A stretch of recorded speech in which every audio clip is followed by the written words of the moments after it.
Our starting point is not the individual. We do not subscribe to the view that one should feed the hungry, give drink to the thirsty, or clothe the naked. Our objectives are entirely different.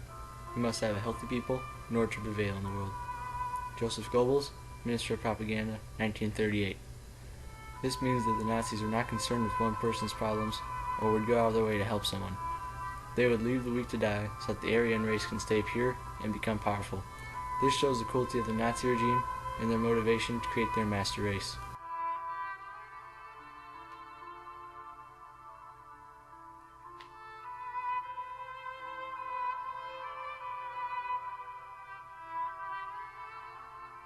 Adolf Hitler was in prison. He was obsessed with the idea of race.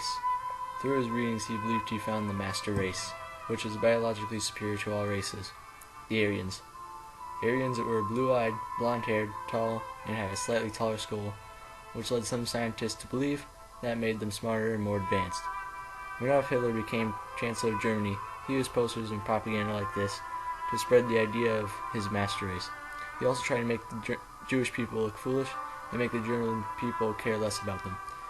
He also tried forcing the Jewish people to leave as his first step towards Aryanization, which means making the perfect Aryan race. When that didn't work, he simply started rounding them up and killed them or put them in concentration camps.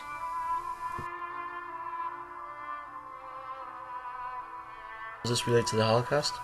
Hitler believed that Jewish people were inferior to the Aryans and wanted to keep the Aryan race pure. So he started to eliminate the Jews and other minorities by putting them in concentration camps. They did this so that they could not interfere with the Aryanization process and keep the Aryan race pure, to make them ready for world domination.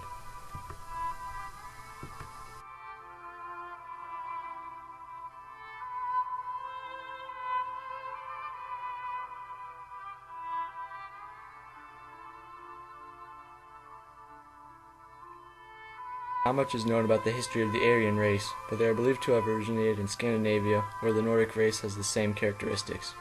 The name Aryan actually means nobleman. Being a warlike people, they spread out from their homeland in different directions. Throughout history, they have been at war with other groups. For example, a group of cow-herding Aryans were able to conquer the Indus River Valley in the Middle East in 1500 BCE. After that, they established a strict racial system that did not allow marriage outside of their race.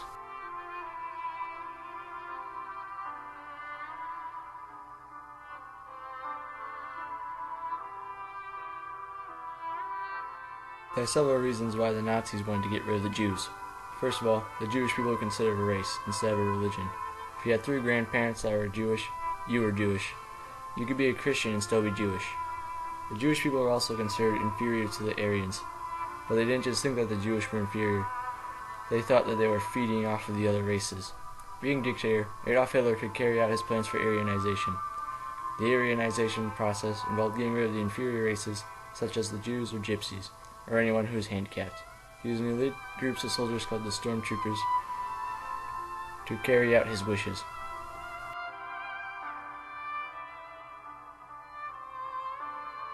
The first persecution of the Jewish people was taking their rights away as German citizens and enforcing marriage restrictions.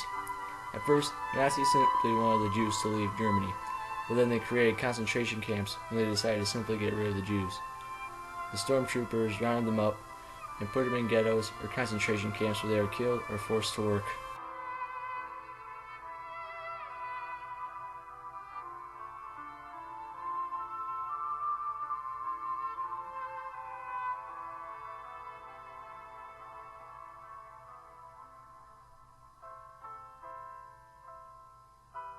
The execution of the Roma, or Gypsies more commonly called, wasn't as harsh as it was on the Jews. They were just normally captured and put in concentration camps to work towards the war effort.